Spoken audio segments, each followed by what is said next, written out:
하나님의 말씀 에스겔 4장입니다. 에스겔 4장 1절에서부터 17절 우리 한 목소리로 읽겠습니다. 1절 너 인자야 토판을 가져다가 그것을 네 앞에 놓고 한 성읍 곧 예루살렘을 그 위에 그리고 그 성읍을 에워싸되 그것을 향하여 사다리를 세우고 그것을 향하여 흙으로 언덕을 쌓고 그것을 향하여 진을 치고 그것을 향하여 공성태를 둘러 세우고 또 철판을 가져다가 너와 성읍 사이에 두어 철벽을 삼고 성을 포위하는 것처럼 에워싸라. 이것이 이스라엘 족속에게 징조가 되리라. 너는 또 왼쪽으로 누워 이스라엘 족속의 죄악을 짊어지되 내가 눕는 날 수대로 그 죄악을 담당할 것이니라. 네가 그들의 범죄한 횟수대로 네게 날수를 정하였나니 곧 390일이니라. 너는 이렇게 이스라엘 족속의 죄악을 담당하고 그 수가 차거든 너는 오른쪽으로 누워 유다 족속의 죄악을 담당하라. 내가 네게 40일로 정하였나니 하루가 1년이니라. 너는 또 네 얼굴을 에워싸인 예루살렘 쪽으로 향하고 팔을 걷어 올리고 예언하라. 내가 줄로 너를 동일이니 내가 에워싸이는 날이 끝나기까지 몸을 이리저리 돌리지 못하리라. 너는 밀과 보리와 콩과 팥과 조와 귀리를 가져다가 한 그릇에 담고 너를 위하여 떡을 만들어 내가 옆으로 눕는 날수 곧 390일 동안 먹되 너는 음식물을 달아서 하루 20세겔씩 때를 따라 먹고 또 6분의 1 흰씩 되어서 때를 따라 마시라. 떡처럼 만들어 먹되 그들의 목전에서 인분 불을 피워 구울지니라. 또 여호와께서 이르시되 내가 여러 나라들로 쫓아내어 흩어버릴 이스라엘 자손이 거기서 이같이 부정한 떡을 먹으리라 하시기로 내가 말하되 아하 주 여호와여 나는 영혼을 더럽힌 일이 없었나이다. 어려서부터 지금까지 스스로 죽은 것이나 짐승에게 찢긴 것을 먹지 아니하였고 가증한 고기를 입에 넣지 아니하였나이다. 여호와께서 내게 이르시되 보라 쇠똥으로 인분을 대신하기를 허락하노니 너는 그곳으로 떡을 구울지니라. 또 내게 이르시되 인자야 내가 예루살렘에서 우리하는 양식을 끊으리니 백성이 근심 중에 떡을 달아 먹고 두려워하며 물을 데워 마시다가 떡과 물이 부족하여 피차에 두려워하여 떨며 그 죄악 중에서 쇠폐하리라. 아멘. 100마디 말보다 한 번의 행동이 더 강력하게 의사를 드러낼 수 있습니다. 하나님께서는 이마가 굳고 마음이 굳은 사람들, 이마가 굳다라는 것은 교만하다는 얘기입니다. 또 마음이 굳다는 얘기는 하나님의 뜻에 전혀 관심을 두지 않는 그런 마음을 얘기합니다. 이마가 굳고 마음이 굳은 사람을 움직이기 위해서는 말보다 행동이 중요하다고 하나님께서 생각하신 것 같아요.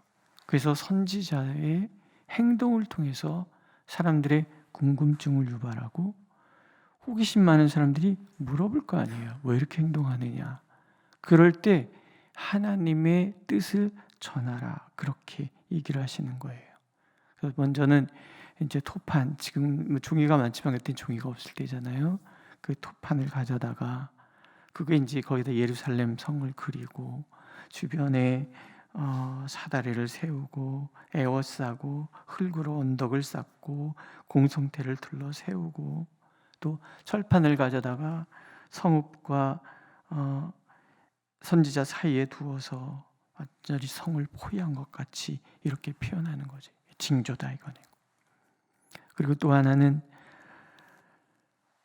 왼쪽으로 누워서 390일, 40일을 오른쪽으로 누워서 390일은 북이스라엘의 죄를 담당하게 하시고 40일은 유다의 죄를 담당하게 하시는 거예요. 이렇게 묶여서 이렇게 390일, 1년 넘게 누워 있는 거예요. 왼쪽으로만. 저 선지자 미쳤나? 도대체 왜 저러고 있대? 사람들이 궁금하도록 그렇게 만드시는 거예요. 뿐만이 아니라 누워 있는데 그냥 꽁꽁 묶는 거예요. 꽁꽁 묶여서 옴짝달싹 못하도록 하나님 그렇게 만드시는 거예요. 그 다음에 밀과 보리, 콩, 팥, 조와 귀 가져다가 떡을 만들어서 누워서 그걸 먹는 거예요. 390일 동안 누워서 먹는 거예요. 이상하잖아요. 너무 이상하니까 사람들이 와서 물어보도록 만드시는 거예요. 5장에 보면은 털과 머리를 싹 깎아가지고 그걸 3분의 1은 어떻게, 3분의 1은 어떻게, 3분의 1은 어떻게. 도무지 말을 안 들으니까, 들을 마음이 없으니까 하나님께서 행동으로 보여주시는 거예요. 하나님이 이렇게까지 행동하도록 우리가 하나님 앞에서 살아서는 안 됩니다. 하나님이 말씀하실 때 하나님의 마음을 이해하고 그분의 말씀에 귀를 기울이고, 이게 신앙이지. 내 마음대로 정해놓고 내 마음대로 행동하면서 내가 하나님의 백성이다 이렇게 말해서는 안 된다. 한번 보세요. 그냥 말씀으로 돌아서지 않는 거예요. 그러니까 선지자를 통해서 호기심을 유발시키시는 거예요. 딱 그런 거예요. 애들이 이제 뭐 이렇게 먹으라면 잘 안 먹잖아요. 뭐 당근, 양파 뭐 이런 거 다 안 먹고, 뭐 이렇게 제가 아는 어떤 사람은 파를 싫어해서 파를 이렇게 쭉 골라내고, 어떤 분은 콩을 싫어해서 밥을 먹을 때 콩을 다 이렇게 골라내고, 뭐 이런. 제 조카 아이도 콩을 잘 안 먹으니까 콩 안 먹으면 키가 큰다고 그래도 안 먹더라고요. 이렇게 안 먹고. 그럼 어떻게 해요? 어머니들이 들어가 있는지도 모르게 막 이렇게 요리를 막 만들잖아요. 그냥 먹는 게 아니라 요즘 이제 아침에 아이들이 밥 잘 안 먹으면 이렇게 계란밥 해주거든요. 이렇게 유튜브에 보면 계란밥도 한 방법도 되게 많아요. 계란볶음밥 뭐 해갖고 그냥 이렇게 하는 것도 아니고, 계란을 하나 깨갖고 코팅을 하고, 그다음에 계란을 또 풀어서 거기다 파도 넣고 당근도 썰어 넣고 감자도 잘게 썰어서 넣고 먹으라고 주는 거거든요. 간장 둘러서 어떻게든지 먹여야 되잖아요, 그죠? 어머니들 다 그렇게 하시잖아요. 밥 안 먹는 애들 어떻게든지 먹이게 하려고. 그러니까 우리가 그 양념, 소스 뭐 이런 것들이 개발된 것이 어떻게 하면 맛있게 먹게 하려고 하는 그런 어떤 어머니들의 정성, 그런 것들인 거죠. 하나님도 그러시는 거예요. 어떻게든지 관심 갖게 하고 어떻게든지 하나님의 말씀, 하나님의 뜻을 궁금하게 하시기 위해서 선지자를 통해서 이런 행동을 하시는 거예요. 이런 행동만 하시겠습니까? 오늘도 우리에게 다양하게 하나님의 뜻을 헤아리도록 여러 가지 방법으로 우리에게 다가오셔서, 어떤 때는 막 억울해서 하나님 앞에 소리라도 지르라는 거죠. 소리라도 지르든지 뭘 하나님께 반응을 해야 하나님이 답을 하실 텐데, 이건 뭐 하나님을 믿는 건지 안 믿는 건지, 하나님의 뜻을 행하는 건지 안 하는 건지, 물도 아니고 불도 아니고 뜨뜻한 것도 아니고 차가운 것도 아니고, 오죽하면 라우디게아 교회에게 뜨겁든지 차갑든지 하라. 미지근한 거 하나님 내치겠다 하시는데 반응을 보이지 않으니 하나님이 여러 가지 행동을 하신단 말이에요. 오늘도 하나님 우리에게 여러 가지로 말씀하십니다. 여러 가지로 질문하시고 여러 가지로. 이스라엘 백성들 망한 것처럼 마음도 굳고 이마도 굳어서 그냥 내 마음대로 하나님 앞에 내 마음대로 그렇게 살지 않기를 하나님 오늘도 간절히 원하시는 거죠. 우리가 마음을 열기만 하면, 들으려고 하기만 하면 얼마든지 들려주시고 얼마든지 깨닫게 하시는 하나님이 우리 하나님이라는 것. 그래서 오늘도 우리는 하나님 앞에 진지하게 질문, 하나님 무엇을 원하십니까? 남들이 어떻게 살든 다 그리 사니까 대충 아닙니다. 우리는 선지자 한 사람이 하나님 앞에서 그런 행동을 하는 것처럼 나 한 사람이라도 하나님 앞에 서서 하나님 정말 원하시는 것이 무엇입니까? 질문하는 삶을 살기를 하나님 원하시는 거죠. 선지자가 390은 북이스라엘을 위해서 40일은 유다를 위해서 꼼짝도 못하고 누워서 죄를 담당합니다. 이런 행동을 통해서 하나님 들려주시는 거죠. 하나님은 죄를 대충 넘어가시지 않습니다. 절대로. 하루가 1년이라고 말씀하시죠. 범죄한 횟수대로 5절에 나옵니다. 범죄한 횟수대로. 호세아 선지자에게는 바알을 섬긴 횟수대로라는 말씀이 나와요. 우리가 하나님을 떠나서 내 마음대로 살아간 그 날들을 하나님은 꼼꼼히 기억하시는 거예요. 탐당을 하는 거예요. 나라가 망하는데 줄에 묶여서 꼼짝달짝 못하게 이렇게 누워있는 모습을 통해서 먼저는 죄에 대해서 꼼짝달짝 못하는 우리를 보여주기도 하시지만 하나님의 심판을 시작하면 아무도 거기서 벗어날 방법이 없다는 것을 하나님 이렇게 보여주세요. 도대체 이들은 무슨 죄를 지었을까? 이제 4장에서부터는 하나님이 왜 이스라엘을 심판할 수밖에 없는지에 대한 얘기가 하나하나 등장을 하거든요. 5장 6절에 보면 그가 내 규례를 거슬러서 이방인보다 악을 더 행하며 내 율례도 그리함이 그를 둘러있는 나라들보다 더하다. 이스라엘이 있고요. 주변에 이방 나라들이 둘러싸여 있어요. 하나님께서 이들을 주셔서 이스라엘을 통해서 무엇이 하나님이 원하시는 것인지를 보여주기를 원하시는 거예요. 그래서 이방 사람들을 구원하시기 위해서. 내가 그리스도인이 된 것은요, 나를 통해서 하나님이 믿지 않는 사람들이 구원받게 하시기 위해서. 그래서 나는 왕같은 제사장이란 말이에요.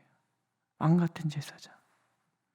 그런데 그렇게 이스라엘을 택하셔서 정말 무엇이 하나님의 백성인지, 하나님이 누구신지를 샘플로 보여주시기 위해서 하나님이 그렇게 하는데, 보니까 이 둘러싼 이방인들보다도 더 나쁜 놈들이 하나님 보시기에, 이 사람들은 모르고나 죄를 짓지, 알고도 죄를 짓는 것을 더 큰 죄라고 그랬잖아요. 하나님께서 우리를 구원하셔서 하나님 자녀 삼으셨어요. 그런데 믿지 않는 사람들보다도 더 나쁜 짓을 하고 있단 말이에요. 그게 이들의 죄. 근데 모르고 살아가는 거예요. 또 두 번째는 성소를 더럽히되 거기에서 하나님이 하지 말라는 가증한 일을 해요. 뒤에 이제 나옵니다. 미운 물건을 두고. 이거는 성전이 무엇인지, 하나님의 임재가 무엇인지, 하나님과 함께 살아가는 삶이 무엇인지에 대해서 아무런 관심이 없는 거예요. 사람들은요, 하나님은 사랑의 하나님이기 때문에 심판하지 않는다고 얘기하는 사람들이 있어요. 아니에요. 내 멋대로 살아가고 싶은 사람들은 하나님의 무서움에 대해서 자꾸 사랑이라고 그렇게 궤변을 늘어놓습니다. 그런 하나님의 사랑은요, 공의를 통해서 나타납니다. 자녀들 키우시면서 한 번도 야단 안 치고 키우신 분들 있습니까? 둘 중에 하나 아니겠습니까? 아이가 정말 어렸을 때부터 반듯해서 야단 칠 일이 없든지, 아니면 아이가 바르게 되든 말든 관심이 없든지. 부모들은요, 아이가 바르게 크는 것을 원해요. 그게 사랑이잖아요. 그래서 때로는 야단을 치는데 엄격하게 야단을 치기도 하잖아요. 하나님의 사랑은 공의를 통해서 나타나는 거예요. 여러분, 우리가 오늘 하나님의 뜻에 맞지 않게 대충 살아도 하나님이 넘어가신다? 아니에요. 날수를 계산하고 계시는 거예요. 390일, 40일, 횟수를 따지고 계시는 거예요. 거기에 대해서 하나님 심판하실 거예요. 다만 우리가 완전히 무너지지 않기 위하여 희생양을 세우신 거죠. 그게 누구예요? 예수 그리스도. 예수 그리스도께서 우리를 위하여 희생양이 되셨다는 그 의미를 모른다 그러면 요한계시록에 나오는 것처럼 대가를 치르게 될 거예요. 우리는 하나님의 공의가 얼마나 무서운지, 그리고 하나님께서 공의로운 눈으로 우리를 살피실 때 우리의 어떤 죄도 감출 수 없다는 것을 알아야 합니다. 교회를 그냥 덜렁덜렁 다닌다고 해서 내가 그리스도인은 아니에요. 하나님의 앞에 서서 하나님이 무엇을 원하시는지를 꼼꼼히 살필 줄 알아야 그것이 진정한 그리스도인인 거예요. 그래야 십자가가 나를 자유케 하고요. 그래야 십자가를 통하여 나에게 다가오신 하나님의 사랑을 알 수 있고요. 그래야 우리가 회복되고, 그래야 자유해지고, 그래야 참된 평강에 이르고, 그래야 진정 하나님이 주시고자 하시는 복에 도달할 수 있는 거예요.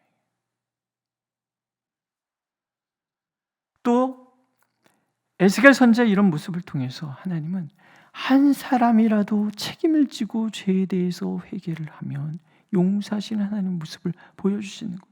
22장 30절에 보면 이 땅을 위하여 성을 쌓으며 성 무너진 데를 막아서서 나로 하여금 멸하지 못하게 할 사람을 내가 그 가운데서 찾다가 찾지 못하였으므로 내가 내 분노를 그들 위에 쏟으며 내 진노의 불로 멸하여 그들 행위대로 그들 머리에 보응하였느니라. 이런 말씀이 나와요. 한 사람을 찾으시는 거예요. 한 사람. 근데 너무나 슬픈 거는요, 남아있는 예루살렘에도 예레미야 선지자 외에는 의인이 한 명도 없었고요. 이 그발강가 끌려온 사람들 중에도 에스겔 외에는 의로운 자가 한 명도 없었다. 그런 얘기 아니겠습니까? 하나님은 이 포로로 끌려온 사람들을 에스겔과 다 동일시하는 거예요. 그들이 거기서 고난받는 것을 통해서 그들의 모든 날들을 용서해 주시기를 원하시는 그런 하나님. 한 사람의 죄를 통하여 이 땅에 아담이 범죄한 걸 통해서 이 땅에 죄가 들어온 것처럼 또 다른 아담 예수 그리스도를 통하여 이 땅에 은혜가 임한 것처럼 오늘도 나 한 사람이, 목사 한 사람이 교회를 짊어지고 기도하면 하나님이 그 목사의 행동을 통하여 교회를 용서할 것이고, 장로님 한 분 한 분의 하나님 앞에 그렇게 하나님께 회개하면 장로님들의 그 모습을 보면서 하나님이 교회를 용서할 것일 것이고, 우리 성도들 한 사람 한 사람이 눈물로 기도하면 우리의 그 기도를 통하여 이 민족의 교회의 죄를 하나님이 용서해 주시, 그런 법칙인 거예요. 하나님이 나를 사랑하시게 하여 당신의 모든 것을 내어주신 것처럼 반대로 내가 하나님 앞에 모든 것을 들여서 하나님 앞에 반듯하게 서면 그 나의 행동을 통하여 하나님은 하나님의 나라, 하나님의 교회를 새롭게 하시기를 원하신다. 오늘 이 시대가요, 하나님 앞에 좀 더 회개하게 해야 되지 않겠나, 그런 생각을 합니다. 1907년 평양에서 대풍운동이 일어났을 때 길선주 목사라는 분은 한 분이 눈물로 회개하고 영적 대각성운동이 민족의 교회를 사로잡았거든요. 성도님들 보시기에 우리 교회가 하나님 앞에 온전하다고 보십니까? 이 민족의 교회가 온전하다고 보십니까? 아이고 뭐 내가 누가 하겠지? 아닌 거예요. 아는 사람 내가 하나님 앞에서 에스겔처럼 꼼짝달싹 못할 그 심판의 날을 두려워하여 죄를 담당하고 회개하며 기도하기를 하나님 원하시고, 나 한 사람의 그 기도를 통하여 하나님은 이 땅을, 이 민족을 살리시기를 원하시는 거예요. 그게 그리스도인의 책임이고 하나님께서 우리에게 원하시는 마음이라는 거죠. 그럴 때 내가 살아나고 내 가정이 살아나고 우리 교회가 살아나고 이 민족의 교회가, 이 민족이 살아날 것입니다. 하나님이 이 마음이 보여지십니까? 느껴지십니까? 오늘 내 문제는 문제가 아니에요. 문제를 통해서 하나님의 마음을 깨닫게 하시기 위한 하나님의 부르심인 거지. 내가 오늘 고민하고 힘들어하는 것을 해결하지 못할 하나님도 아니고, 능력이 없으신 하나님도 아니고, 나를 사랑하지 않는 하나님은 아니에요. 다만 우리가 가지고 있는 이 문제를 통해서, 기도할 수밖에 없는 이 문제가 사실은 이것을 통해서 우리가 하나님께 나아가길 원하고 하나님의 마음을 알기를 원하시고, 그래서 하나님의 마음으로 하나님 앞에 서는 우리가 되어서 나 한 사람을 통해서 우리가 머문 자리를 새롭게 하시기 위해를 원하신 하나님의 마음, 하나님은 그것을 우리가 알기를 원하십니다.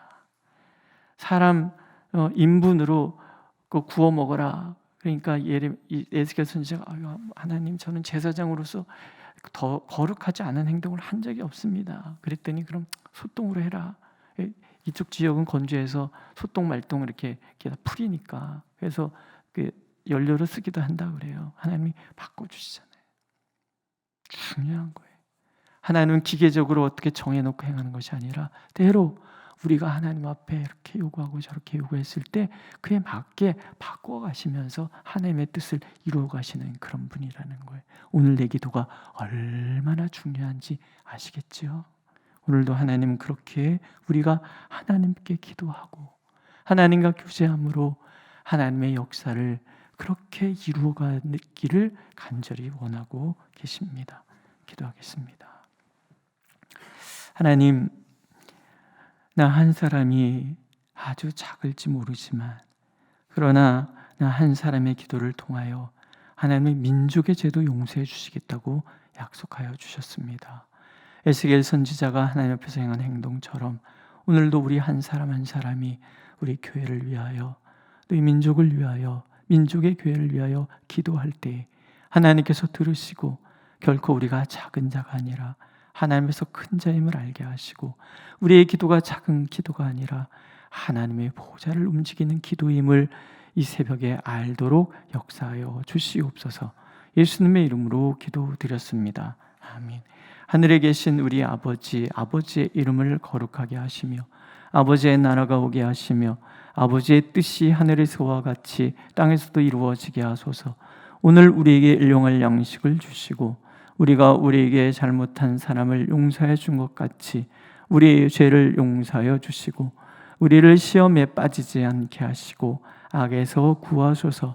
나라와 권능과 영광이 영원히 아버지의 것입니다.